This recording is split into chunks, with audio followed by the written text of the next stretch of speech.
You made it. You're finally here. Welcome to Half Cocktails, a place where we have a great time celebrating science, the social contract, and just plain old congeniality. Dare I say, a place where we seek a path to peace, prosperity, and exploration amongst the stars. What I'm talking about is an all-inclusive society, meaning if you're not on board with the social contract, we're not obligated to even consider your opinion, because the social contract is that important to a civil society. I'm your friend and host, Dan the Worshipping Dionysus Man, sipping on some science today with a gratefully gregarious drink. Stay tuned to the end of the show. We've got 3 simple life hacks that will have your priest jaw-dropping stunned. Joining me today is Ron. How are you doing today, Ron? I am doing fantastic, and I can't wait to make those priests' jaws drop. Ooh, that doesn't sound so good, does it? Oh, yeah, I know what. I bet I know why. Yeah.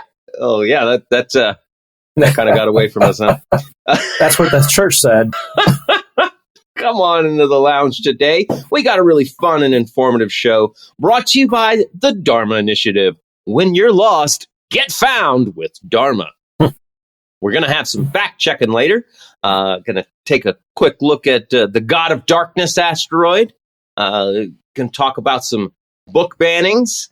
Going to, of course, have some snake oil news. We're going to take a look back to December 27th, 1831, when a little ship called the HMS Beagle left England. Not significant at all. Hundreds of ships leaving England every day back in the 1800s, and also cruise. Probably today. I don't know. Yeah, it's simple, but a 5-year cruise. And of course, we encourage you to reach out to us at halfcocktails@gmail.com, or maybe you want to text us a message at 443-499-8253, or maybe even call us and leave a voicemail. I don't give a shit.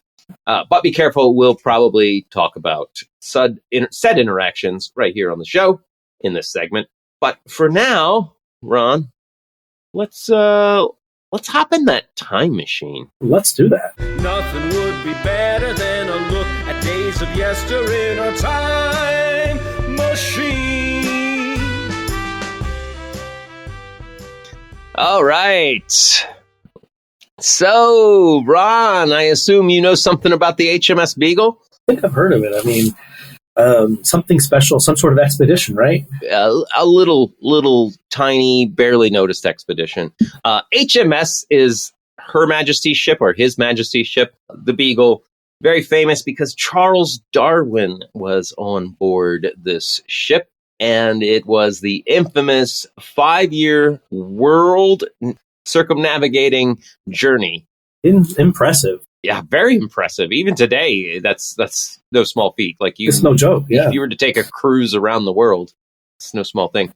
It originally was supposed to be just for 2 years, but I guess they just kept it going. I honestly don't know what all of the delays were about. But at some point, they just kept it going. Charles Darwin, as we know, the famous geologist, naturalist, biologist who wrote On the Origin of Species. Yes, better get that right. Yeah.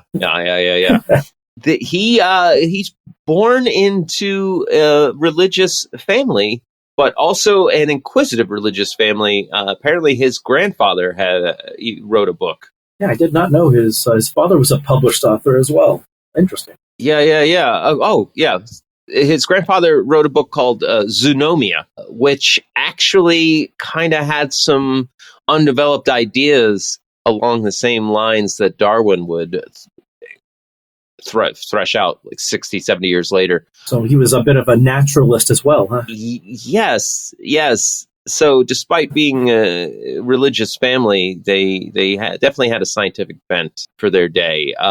His dad was considered a free thinker, which is an epistemological viewpoint, holding the belief should not be formed on the basis of authority, tradition, or revelation, or even dogma, but instead be reached by logic, reason, and empirical observation. That's what free thought is. That sounds pretty woke to me. Oh, yeah. I definitely consider myself a free thinker. Absolutely. The way to be. And uphold those values. And I feel like the values of this show reflect that for sure. And it's not to say that authority, tradition, and dogma has no place, but you should be able to crack open the books and the data to find those same conclusions, right? Because people could argue that nowadays evolution is just dogmatic science. The difference being any of us can go to a natural history museum or read journals or even read his books, right? And have that personal logic, reasoned, empirical observation of the same things that led to their conclusions. That's the main difference between science and religions when it comes to dogma. So this guy his dad was like a doctor, and they were wealthy, came from a wealthy family, upper class British family with money. Definitely bored in medical school. They sent him to the University of Edinburgh Medical School. Just really, really bored, neglected his studies, but was no dummy, because he would like learn things like taxidermy in 40 hours from a friend. He was really, really loved science. Like one friend got him into just beetle collecting and entomology. He had a friend with a butterfly collection and was like, yeah, check this out, entomology. And he was like, oh, shit. And so he just dives in, starts collecting his own beetles. So pretty much he's a naturalist version of a polymath. Well put. He just loved all things biological, natural sciences, geology. Anyway, let me back up. He neglected all his medical studies, pissed off his dad, and his dad sent him from the University of Edinburgh Medical School to Christ's College in Cambridge. That'll straighten him out. Get him an good old degree in theology. And that's when his second cousin introduced him to etymology. He became friends with the botany professor there, a guy named John Stevens Henslow. Started talking to other leading parson naturalists, the priests that also worked with natural theologies. So he's really spends his early life walking this line between I'm a scientist and a religious world. It was that natural theologist Henslow that recommended him when this Beagle expedition was going to go off around the world. He was like, "Hey, Chuck Darwin, you should go on this voyage. You should be the guy collecting science stuff. You've got a zeal to contribute to science. Like, go on this voyage, and you can be their geology, biology guy." On this expedition, they were going to chart the coast of South America, right? And his dad was against it, but his uncle talked his dad into it. Apparently, he didn't get a job on the Beagle. He was like a gentleman scientist that paid his own way. I'm auditing this expedition. Right. Here's my fee. Right. He literally paid. Well, his dad did. Like, luckily, they were from a family of largesse. Paid to be the scientist. By the way, we've got a spot for a scientist on this show, and if you are willing to pay me money, welcome aboard. Come on down. So, yeah, originally just 2 years planned. They set out voyage on December 27th, 1831. Lasted almost 5 years. So, though he started, while they were crossing the ocean, they went to Cape Verde, Africa first, and then down to South America. He actually started, during calm periods, he started fucking around with plankton, making notes about marine invertebrates. From the get-go, he was fascinated by the geology in Cape Verde, Africa. He found these volcanic rock cliffs that had seashells in them. And he was like, "Oh, that's interesting. I'll note that." He was thinking, with his notes, he's like, "Maybe I'll write a book on geology someday." The Beagle goes all the way across the Atlantic. They finally get to Brazil, where they first set down, and so they're going and they're doing the coastline, and he'll go and go on land and collect specimens and check out the geology, the tropical forests. He was really sad to see slavery Both his father and grandfather were abolitionists. Oh, fantastic. Ahead of their time. Really, really bugged him. Yeah, this is 1831, so a good 30 years before the Civil War, which was I just heard Nikki Haley on an interview. It's about states' rights, Ron, right? I heard that. Now, by 1830, had Great Britain abolished slavery by that point themselves, or had that happened later? I know they did abolish slavery before us rednecks here in the States did. 1834. Okay, so it had not yet been abolished in Great Britain. It had not yet happened. This Okay. is like 3 years before slavery is abolished in the British Empire. They were on the right side of history before it was cool. Yeah. Probably their family didn't have slaves. There does seem to be a correlation. We can't afford slaves, so we're abolitionists. I don't know. They were quite wealthy, I'm sure. Their wealth wasn't based on slavery. There you go. So that it was easy for them to be abolitionists. I'm not saying they're great or not for it. I'm just saying we have to be slow to heap praise upon the wealthy abolitionists. Exactly. Like, let's get some context first. I know it's very popular right now in some circles to talk about how, like, Washington freed his slaves when he died. And it's like, yeah, but he didn't free him while he was alive, though, did he? He could have said, like, I want to be buried with my slaves like a pharaoh or something. So at least he didn't go that far. Okay, yeah, he gets partial credit for sure. But it's very different, freeing your slaves and freeing your slaves in your will. Exactly. Two very different things. Now that I'm done with using you as a possessive object, now you can be free. And anyway, back to Darwin. This guy just kept great notes, and he had a natural curiosity. Like, he really did love collecting these different specimens and noting their differences and being like, oh my goodness, this beetle's like this and this beetle's like that. These rocks are like this. These rocks are like that. These rocks have seashells in them and they're in a mountain above the fucking city. Like, what the fuck? How did this all come to pass? How? So they keep their survey going. He finds lots of fossil bones, big, huge extinct mammals, right next to modern seashells, which to him indicated a recent extinction with no signs of change in climate or catastrophe. He found bony plates like a giant armadillo. Found a jaw and tooth he identified from the gigantic Megatherium from a different scientist's description. He shipped a lot of the stuff back to England before he got there. So he was like shipping fossils and specimens to England the entire voyage.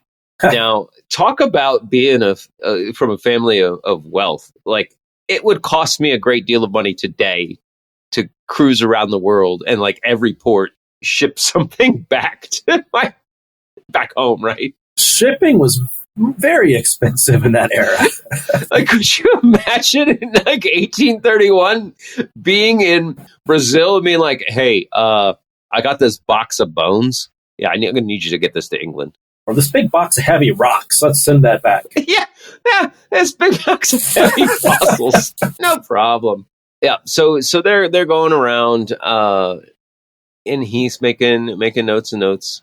And also, he's trying to pay attention to the social and political insights of the natives and colonial people in South America. At the time, he saw the further south they got, he saw some stepped plains that had seashells as raised beaches at a series of elevations. So, like, all this stuff's like getting to him, and he's writing it down. He's traveling the world and noticing things, right? Right. They've apparently they got some they got the 3 natives from the Isle of Tierra del Fuego in like towards the southern tip of South America, and Darwin found them friendly and civilized. They'd been given a Christian education in England. They were from, I guess this was not the first time the HMS Beagle went around the South America. So HMS Beagle had already been there before and seized these guys, took them back to England, gave them an education, and then they were returning to their homeland to spread Christianity. Like, how insidious is that? Right. Like, could you imagine like today going over to India and kidnapping like 3 Hindu people, We will civilize you. taking them home, being like, you will learn our religion and our language and our culture, and then we're going to send you home so you can spread it. And you will like it. But it gave him, Darwin, an insight. Hanging on this boat, talking to these guys, gave him that insight of like, you are exactly like us. You just raised in a different environment, right? Like it showed him through again, evidence and his own experience. Like, these guys weren't dumb. They weren't backward. There was nothing different in their makeup that he found. That experience was, I consider, pretty important. And he kept going with gathering all his scientific data. High in the Andes, he saw more seashells, fossil trees that had grown on a sand beach. He started theorizing that as the land rose, oceanic islands sank and coral reefs around them grew to form atolls. The guy had some really solid observations and conclusions. Like, he just really was on it. They eventually made it very famously to the Galapagos Islands. He looked for evidence attaching wildlife to an older center of creation. He found mockingbirds that looked a lot, that were really similar to the ones he found in Chile, but they were different. Every island they went to, they had slight variations. He found similar variations in the shape of tortoise shells, depending on which island they went on. But he failed to collect them, even though they were eating them as food. So it's like, damn, that one you forgot. Eventually, when they made their way to Australia, he was like, the marsupial rat, kangaroo, and platypus are so weird. I think he thought that maybe there were 2 different gods that were creating life. The Southern Hemisphere god. Yeah, right. Which, are you Eastern God or Western God? So, which at this point, the fact that he's like writing that in his journals, at this point, he's still very much a creationist, right? Mm-hmm. Like, he's literally like, man, maybe there's 2 different gods. These are so weirdly different. In all this time, he's been cataloging, shipping stuff back, writing letters. He found out they totally circumnavigated the globe, got to South Africa, and he found out that people had been sharing his notes and shit in scientific circles already. He was already gaining notoriety before he even came home. It took him, like, they got home 5 years later, finally get back to England.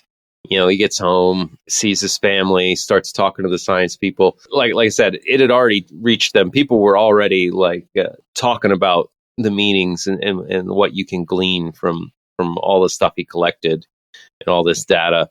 But it took him he got back in 1936, and On the Origin of Species wasn't published until 1859. Wow. So 23 years it took him writing and lecturing and going over all this data to put it all together. And it was like a slow development for him, like very much like evolution. When you're standing on the mountaintop, it's like, oh wow, this is such a huge leap. But it actually, when you read through his story, it wasn't a big leap for him. Like, he did it like a free thinker would, one little step at a time. And he put all of that data together to come up with that natural selection theory. It's like, wait, whoa. And what a monumental undertaking. All of it. Truly. And it had plenty of detractors. But I will say, interestingly enough, right away, there were theologists who accepted this theory, just under that guise of like, well, yeah, that's how God did it. But like, from day one, he had religious supporters saying like, oh yeah, what you found is exactly that's just how God did it. Well, at the same time, having many people say what you're talking about goes against God. Right. And that's not how God did it, which, we still have today. No, every sadly. day. Yeah. But yeah, and he didn't really push it until there was another scientist who was on the same vibe. Alfred Russel Wallace wrote a paper on the law which has regulated the introduction of new species, and Darwin was like, "Oh, this is This is similar.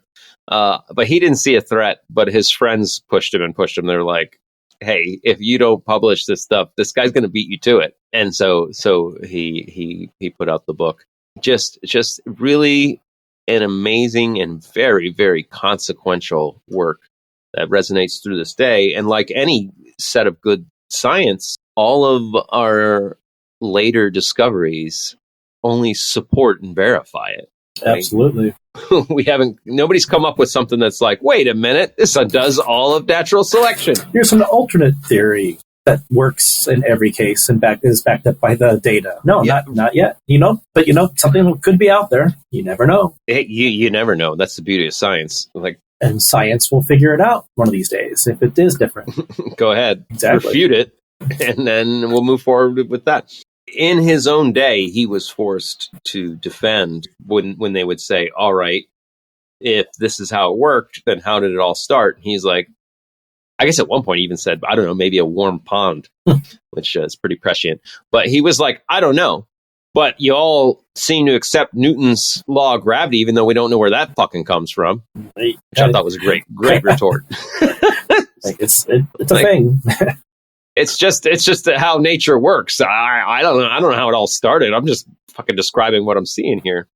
Truly a hero of science, Charles Darwin set out on his fact-finding mission, and it really that's all he did was he went around and he gathered and he wrote notes and he observed for 5 years, and then it took him 26 years of thinking about it to put it all together and have his big eureka moment. Is urethra a moment? Yeah, urethra. All right. Good stuff, Charles Darwin. Very good stuff. But for now, we're going to have to move on. I think it's time for some news. Ooh, let's do some news. It's time for some news from our point of view. We'd even be glad if we could have a laugh or two. It's time for some news. It's time for some news. All right. Okay. Some big space news. Ron, have you heard of OSIRIS-REx? I have, yeah. Yeah, NASA spacecraft. They sent out in 2016 to gather some data on a C-type asteroid called Bennu. After 4 billion miles, OSIRIS-REx came back, and we collected a bunch of great data, just like Darwin, got some samples of the asteroid. And the spacecraft is still viable, though. It still has a quarter of its fuel left. So NASA has decided to give it a round 2, which I think in and of itself is awesome. That's pretty astounding to get a second project out of one of these things. Yeah. Yeah. Right. It's the first reusable NASA thing I've ever heard of. They're sending it to the Apophis asteroid. Apophis, named for the god of darkness. Wasn't he a villain in Stargate? Oh, was he? I think so. Yes. All right. Yeah. Apophis was once an extremely powerful Goa'uld system lord, the brother of the supreme system lord Ra. Yada, yada, yada. Go watch some Stargate. Yeah, it's pretty solid. Anyway, so Apophis is an asteroid that in 2029 is going to be so close to the Earth, it's going to be about the same distance as the moon is to the Earth. Fantastic. That's going to be interesting. Which is stupid close. It will actually be closer than some of our satellites, some of our far orbit satellites. I just read something mind-blowing, actually, about the distance between the Earth and the Moon. How small that seems to us in the grand scheme of things. But apparently you can fit every planet in the solar system, including the gas giants, between Earth and the orbit of our Moon. What? Yeah. Maybe you better fact-check that. Wow. Okay, so the moon orbit, the moon's orbit is 238,000 900 miles. It's 238,000 miles, 384,000 kilometers. The distance of all the planets is 380,000 kilometers, Okay. with a difference of 4,000. Close. So yeah, you can. You are correct, unless you subtract the radii of Earth and the Moon. Then you're about 4,000 off the other way, according to this article at Slate.com. I see. I was a little mind blown. Yeah, a little mind blowing. Also, that makes the closest of this asteroid all the more meaningful. 32,000 kilometers or 20,000 miles away from the surface of the Earth. Like, it's coming. If the Moon is 10 with the, yeah, this is close. Anyway, very, very close. Moon's at 240,000 miles. This thing's coming 20,000 miles. Wow. That's a haircut. So we're sending OSIRIS-REx out, and it will arrive April 13th, 2029, operate near the asteroid for approximately a year and a half. It's going to map the surface, try and analyze the chemical makeup, and even attempt to dip down and get within 16 feet of the surface. Hopefully stir up some rocks and dust and such, and see what's underneath. Maybe it'll be a plaque for the Dharma Initiative. I don't know. Yeah. What's wild to me is, in order to get and line up with that asteroid, it's going to like the way the sun is traveling through space and we're orbiting around it. Like, there's no straight line for the asteroid, so it's going to take 3 passes around the sun before it lines up right with the asteroid. And it's going to use our gravity, like, to minimize fuel usage. It's going to like whip around us and use our gravity to keep it going while it kind of waits for things to line up with getting to the new asteroid. Fascinating. That's incredible. Yeah, right. There's you can't just like I don't know, maybe Star Trek did it to me, but in my head I have this idea of like a spaceship just going like straight at a thing. Right. Like, yeah, straight line. But these distances are so big and it takes so much time. Right. Like no. You have to. It's more about timing. It's all math, man. It's all math. I mean, math got us to the moon with computers that, barely better than digital watches as far as their capabilities. So it's all about that math. All about that math.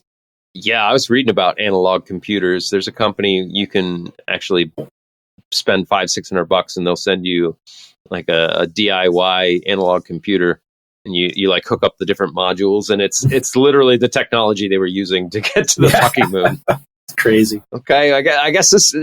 When I was a kid, we had Legos. Love to have had this. Anyway, always fun. See what happens with that asteroid. I don't think it's going to hit Earth. I guess in 2014 there was fear, very classic human fear elements when there's like an asteroid and potential apocalypse. Yet strangely not there with climate change. Yeah, right. If it's an asteroid heading for us, people are like, oh, that I understand. That would make sense. All right, moving on. It's really sad to live in a time where things are moving backwards. I can't remember the guy's name or the book, and I really wish I did because I wanted to put the link into it. But recently I was watching an interview with a historian that was talking about how the traditional liberal-conservative divide in history is best explained as the liberal bent wants to change things, and the conservative bent wants to keep things the same, or at least slow the change. Right. Right. And we've hit a point in our society where the roles have flipped, and the conservative elements in American culture are trying to push the most change, changing us back to their idea of the way things should be or used to be. Right. Reversion. And now liberal thinkers are the ones trying to defend not changing. And both sides are very bad at it. Yeah, as evidenced by daily news. Yes, the pandemonium in our country today, because conservatives are bad at changing things and liberals are bad at keeping them the same. And I was like, it's a very simplistic way of viewing it, but I had never had it put so succinctly, and I really wanted to share that ahead of this story. And I wish I could remember that fucker's name. And if I do find it, I will update and put in the show notes. But the story is that a judge has blocked Iowa from enforcing a book ban. And book bans are in the news lately, and it's really vexing because freedom of information, like that, the freedom to have access to all that. I know, like the books at school, you're still free to go buy it from a bookstore. Right. But, a lot of poor kids, books at school are the only books they have access to. Even getting to the public library can be burdensome for some kids and families. Right. And since when have people been limiting the access to knowledge been the good guys? Has that ever happened? Yeah, right. So at least for now, a judge has temporarily blocked Iowa from enforcing a law that would ban library books that depict sex acts and would bar public school teachers from discussing gender identity or sexual orientation. The judge blocked the law, saying it's unlikely to satisfy the First Amendment under any standard of scrutiny. And apparently part of it is because it's so broad that, hold on, I'm gonna read the quote. Cool. The statute is therefore content neutral, but so wildly overbroad that every school district and elementary school teacher in the state has likely been violating it since the day this school year started.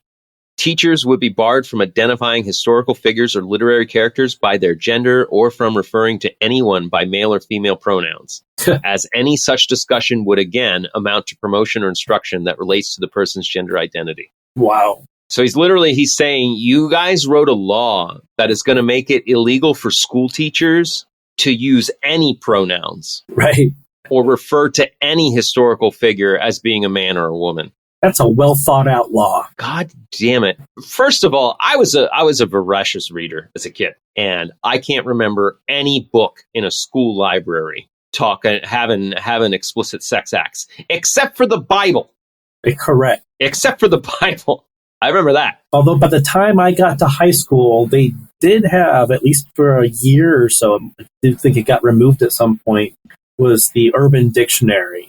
And that had some doozies in it. Oh, yeah. All the good swears in that one. All the good swears, sex acts, just, euphemisms for every organ, body part. Yeah. Couple of limericks for good measure. Yep. I don't understand how book bans have come back and fucking child labor's come back, and it's not ringing alarm bells to enough people. We've learned nothing. Yeah.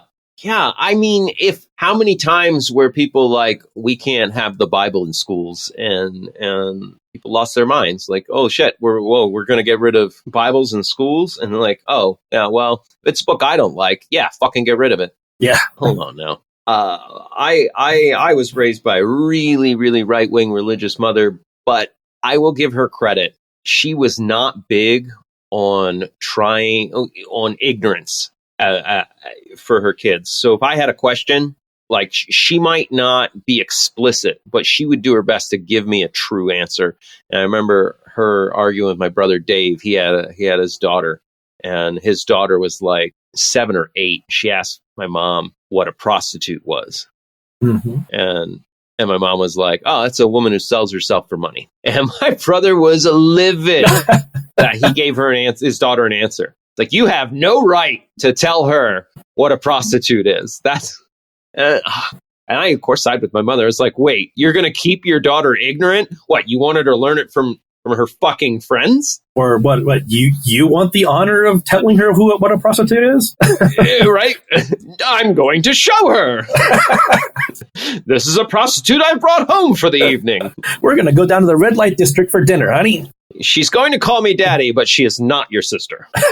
Yeah, like, because I guarantee you, as a Mormon kid, I would go to school and ask my friends what things were if I didn't get a good enough answer. Right. And what other kids say it is always way worse. Way. Way worse. And on top of all this, like banning books from school, are kids even going to school anymore? I thought all that shit was fucking homeschool on camera now. Right. That's the other scary thing. When we were in high school, I remember one of my first jobs, one of the girls working there was homeschooled. And like that job at the ice cream shop was one of her first exposures out into the world without her parents around. Yeah, it's scary, probably. I should say without her parents or other adults of the same mindset, because they had their groups and they would have outings and socialization parties and whatnot. But man, she was really ignorant. Yeah. Really, really ignorant. And it wasn't her fault. She didn't want to be. She was really inquisitive and friendly, but like she asked a zillion questions about things all of us took for fucking granted. Well, yeah. I mean, you and I have a acquaintance in common who was homeschooled, and yeah, same thing. We worked together, and his first experience out of the bubble was working with me, the poor fella. Oh yeah. Well, you know, I think it's getting thrown in the deep end for sure, but he's doing just fine. Well, what I love is my Mormon parents thinking you were a bad influence when you were always the voice of reason. Your brother was the bad influence on me. Yeah. Hey, me too, man. Me too. Big time. All right. Enough bashing the book burners. Let's talk about some snake oil. Oh, snake oil on sale for me. Nothing but snake oil, and it ain't free. Okay, all right. This scam that I found today, it's a fun one. It follows a classic scam technique for snake oil artists. So this is definitely something you should be looking for if you fear that you might be getting scammed. A Florida woman, always a good start. Always going great when you start out with Florida woman or Florida man. She put her house on the market and then found it. Went to visit it and found her driveway missing. Ooh, I hate when that happens. Don't you hate it when that happens? I misplaced my driveway somewhere. I misplaced my whole driveway. They did it while she was at work, and she, obviously left very, very baffled. It made the news. Somebody recognized what went down and called to explain. A guy named Jeff, general contractor. That's all the only identification stuff he wanted to give. He said that this is a scam pervasive in the contracting industry. The scam did not target this woman. The scam targeted the contractors that removed the driveway. Now, those contractors are not coming forward. No one knows which company removed her driveway. Why is that confidential information, I wonder? They slunk away. Well, yeah, right? Well, and nobody knows because except for the people who did it, and they're not telling because they are also the victims. So what happens is the scammer finds a house that's up for sale that looks like it's empty, and then they pretend to be the homeowner. And they reach out to all the contractors they can to get quotes for, will you do this work? In this case, it was, will you remove the driveway and put in a new one? Any contractors that try to dig deep and verify home ownership, they just stop talking to those ones. And they cast a big enough net that eventually there's a contractor that's moving forward without verifying that. Someone bites. Yeah, someone bites on it because they need the work. And then they go, all right, I'll do the job for $20,000. And then they get a check and it's for $22,000. So then the scammer says to the contractor, oh shit, I got that mixed up with another check and I wrote it for too much. Can you send me the excess and we'll just call it even? Wow. And that's when the contractor finishes the scam, sends them the $2,000, and then they disappear, and then the contractor is left with the work done and less money. Wow. So they're not coming forward because they're embarrassed. Right. Also, they don't want to. They just lost money, and now they don't also want to be held liable for repairing this woman's driveway. So that's why they're not coming forward.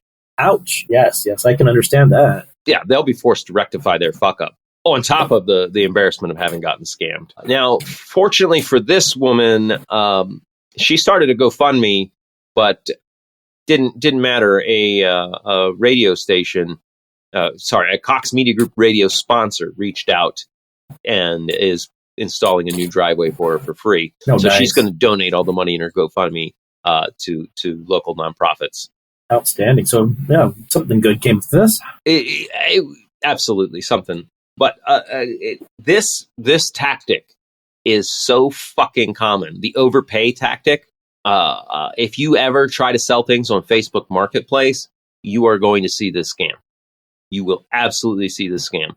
I've had it attempted on me several times through Facebook Marketplace, where I'm like, I'm going to sell this thing, and people pop up and they're like, hey, I'll buy it right away, and let me PayPal you the money, or let me send you a check, kind of thing. That's step one, and you're either going to get a check for the right amount, but it's fraudulent, or you're going to get the overage, and then, oh, hey, can you send me that money back? And then the money, of course, the money you send isn't scammy and actually leaves your bank account. Right. So a little money laundering as well there. Right, through unsuspecting victims. It's tough to be vigilant, but the number one thing you can do is verify. Right. First of all, if they send the check for too much, don't accept the check. Don't give them the thing. That's pretty simple. You're like, how hard is it to fucking get that right? Second of all, who's doing checks anymore? Yeah. Okay, Grandma. Yeah, I actually had I guess maybe a version of that scam pulled on me. This was quite a while ago, over 20 years ago now, where I was sent an extra laptop by mistake. I ordered one, they sent me two, I tried to send it back, never worked out. So I ended up with this extra laptop after sitting on it for months, trying to send it back to the company. So finally I'm like, okay, it's mine, I'm going to sell it. Go on eBay, sell it to a guy. He ends up having me ship it because he pays me immediately. I get the money in my PayPal account, like a full $1,000. Got that sweet, transfer it right into my checking account. 2 days later, after I've shipped the thing out, PayPal comes to me and they say, well, it looks like it was a fraudulent purchase. Someone had hacked someone else's PayPal account or eBay account and did this, and they investigated and said that, well, basically, we're taking the money out of your checking account and paying them back. So I was out all of it. God damn. But years later, I did get a little bit back. There was a class action lawsuit against PayPal because doing an electronic funds transfer out of someone's checking account without their authorization is illegal. Yes, it is. So I did get $600 of that $1,000 back, but still, lesson learned. I figure once I got the money, it's fair to ship, right? That's what you do. That's what you do, right? And you're going to get dinged on any seller rating anywhere if you don't do it fast. Yeah. Oh, and after getting ripped off from this, since it was deemed a scam by PayPal, PayPal closed my PayPal account, and I was the scammer in their eye. They canceled my PayPal account. I still have one, and if anyone out there has one, be very, very, very, very careful. I've had to fight them before and lost, where they've been like, no. You got to cancel this subscription through us as well as the other person. Right. Like I've had them, like, even after I canceled subscriptions, them renew shit. Yeah, it's like no. It's awful. I really don't use it anymore because of that. Like, I'll transfer money with Zelle, or through my credit union. Right. But buying stuff with PayPal, like, it's things like your experience. When you're the one that gets fucked over, they are not there for you. No, not one bit. They're there for whoever has the big money transactions. Yep. Yeah, sadly. Anyway, yeah, watch out for that fucking snake oil. Oh, and you know what else I wanted to mention in the snake oil segment? We kind of took last week off for the holidays, but the one thing that I really, really wish I had been talking about last week, I don't know if you caught it, over on Joe Rogan's podcast, they were knocking Biden for some stuff Biden said, and one of the backstage people, I don't know if it was a producer or what, pointed out that what they were saying, and like the Biden quote that they were using to say disqualified him from the presidency and saying these insane things meant he lost his mind and he's too old to govern, was pointed out that, yeah, Biden said that because he was quoting Donald Trump. Oops. Those were things Donald Trump said, and Biden was like, this guy's crazy for saying these things. The exact same things Rogan was just saying. As soon as he heard that Trump said it instead of Biden, he changed his tune from this disqualifies you to, yeah, people fuck up sometimes. Yeah, but that's a conservative way these days. It's that kind of disingenuous humanity that is tearing us apart.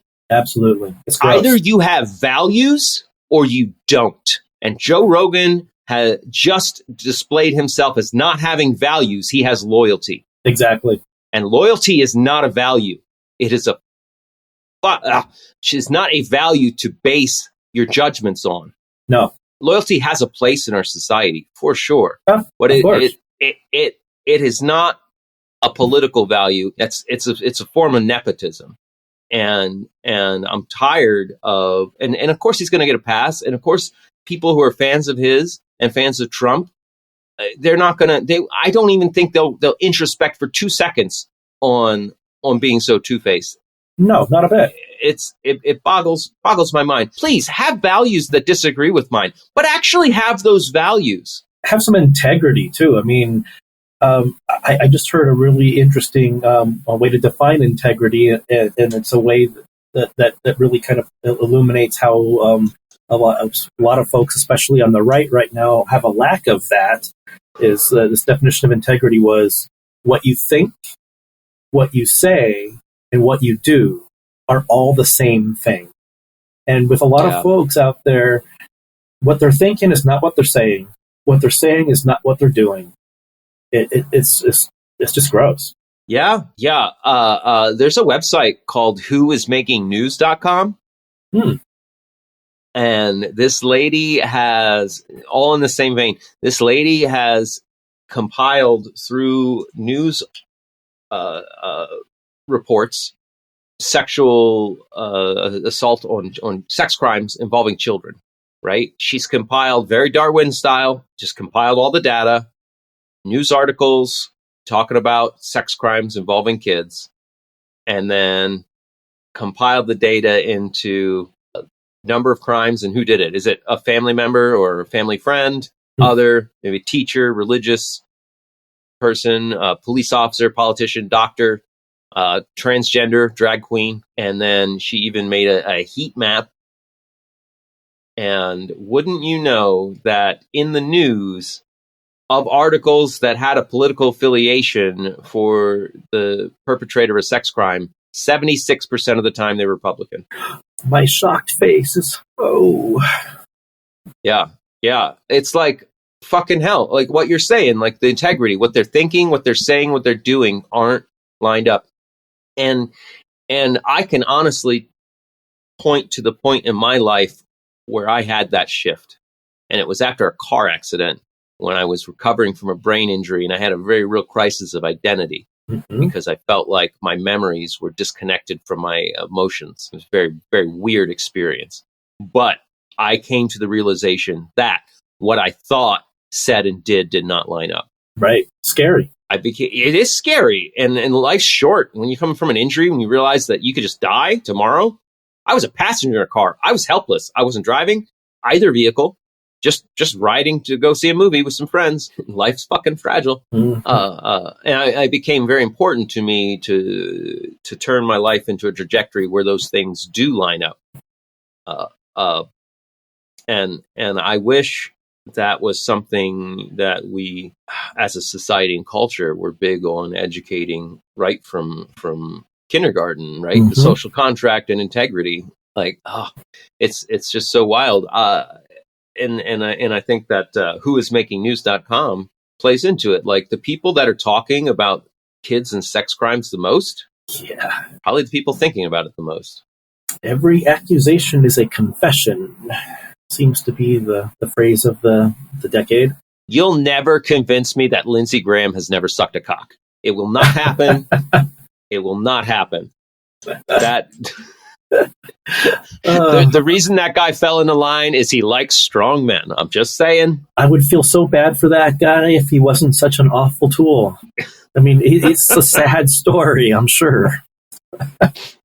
Whatever they have on him to keep him in line as bootlicker in chief, right?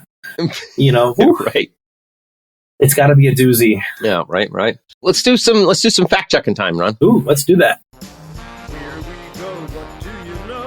It's fact checking time. Will you believe or be deceived? It's fact checking time. Cross my heart and hope to die. Stick a needle in my eye. Here's the quiz that all the kids call fact checking time. All right. Okay, so the rules of the game is one is a real story that has been fact checked, or one is a real story. So it's either a fake fact, something that's been truly fact checked, or one that's either a real story or something I made up. Okay. So that's the game. I'm saying that because I realized I've found 3 true news stories that have, and 3 fact-checked false stories. This is what I did. Okay. So, number 1. Okay. New study says most people agree. Artificial intelligence is here to take our jobs, not provide jobs. Or actor Will Smith is starring in a new Popeye the Sailor Man film scheduled for a 2024 release. Ooh, both sound awful. I am going to say that the AI fact check is legit. Keep my spinach out your damn mouth. Correct! A new study does say that most people believe AI is going to take more jobs. I think 67% of people studied. Anyway, the majority of people asked were like, yeah. The AI means less jobs for us. And Will Smith, though people did share a story about him starring as Popeye, it was considered satire. It's just people on Facebook don't know how to identify satire. Thank God that's not true. All right. Next one. The New York Police Department used a water cannon on Israel supporters at JFK. Or a California program is going to give free health care to illegal immigrants starting in 2024. Let's see. I think that the second story there is something that is a real fact check. Oh, you think the second story was a real fact check that is found false? Oh, right. Good. Yeah, it actually is very real. California has expanded their Medicaid program, and they are allowing undocumented immigrants to have access to it starting 2024. I used the term illegal immigrant to make you think it was a fact-checked statement. There you go. It's clever. Somebody actually shared footage of the Israeli police using a water cannon on people protesting the judicial changes in Israel. Ah, okay. Somebody took that video and said, like, the NYPD is water canning pro-Israeli protesters. No, that's not the case. And it was the Israeli police doing the water canning. Ironic. Makes it truly ironic. Either did Marines arrest Colorado's Supreme Court justice who ruled against Trump? Or did the Michigan GOP issue loyalty rankings to their members? I'm going with the second one, sir. Yes. The Michigan GOP, somebody leaked. They have a spreadsheet where they rank your loyalty from True Blue to Rhino. Yeah, it's right up their alley for ridiculousness. Sounded too true. You know, something that's been true of fascism and the people in power. When you actually manage to get rid of the scapegoat, you just find the next scapegoat. Absolutely. Keep moving that target. Like the Nazis, get rid of all the Jews in Europe. Well, now we gotta move on to the gypsies. We gotta move on to the homosexuals. Can't have that. It's there. You're never done, because that's a key of totalitarianism and the otherism. It's a key feature. So you can't function without it. There's no peaceful fascism. Okay. There's no, okay, it's just us now. We're good. Let's, this is our utopia. We're here. Like, no, that's, sorry, fucking hell. All right. I know it would have been really outrageous if the Marines arrested a Supreme Court justice. It would have been all over the fucking. If the Marines were going to arrest a Supreme Court justice, maybe Clarence Thomas I could allow. Oh, the guy that, if he was any other politician, would have already been in jail for violating finance laws? Yeah, that one. You know what? If I give a judge a house, people are definitely going to raise their eyebrows. I'm just saying. Yeah. I'm just saying. Could you imagine, like, somebody on trial for tax evasion, and then they're like, oh, yeah, of course I gave the judge a house. What? Oh, wait, you don't think that's going to influence how the judge thinks, do you? No. Nah. Anyway. All right. Let's cleanse the palate of all this. Let's get something, some feel goods going. A gulp or a sip, maybe even a hit, and join us for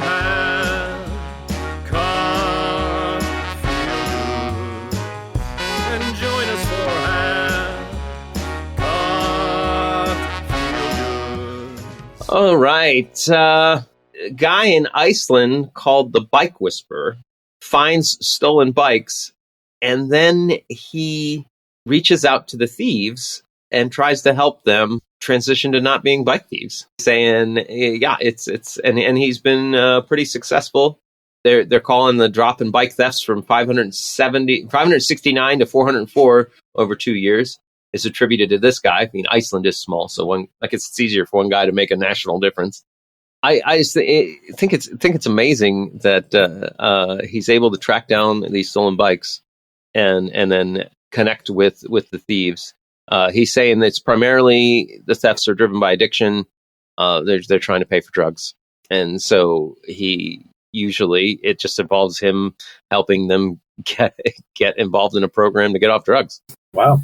That's really cool. Outstanding, sir. Outstanding. Also, as a secondary follow-up, feel good. The number of electric school buses in the United States has more than doubled, from 598 in 2022 to 1,285 in June 2023. That's electric school buses. I don't know if you remember the smog of the school buses that drove off after dropping you. That's that. Love the smell of lung cancer in the morning. Yeah. When I was a teenage cigarette smoker, I just had to stand next to a bus for a minute. My mom couldn't smell the cigarettes. Oh, God, I'm just helping kids learn to smoke. What have I done? All right. What a great time. I gotta thank the Dharma Initiative, brought to you by the people at Hanso.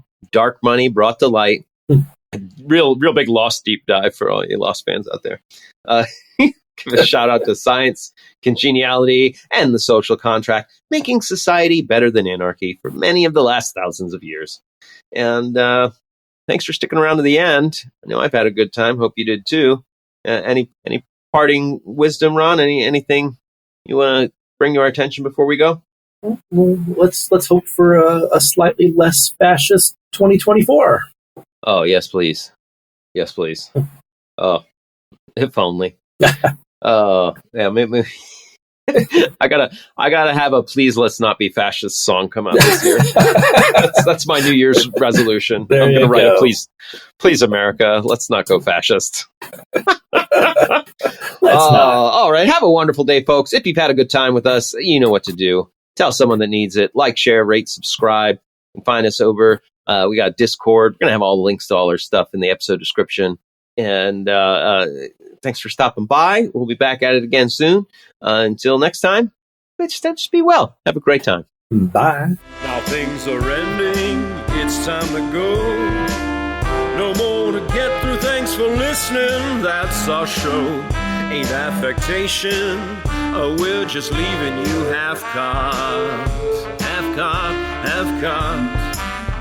We had a good time talking today, but even best times eventually they fade away. Ain't adjuration, we're just leaving half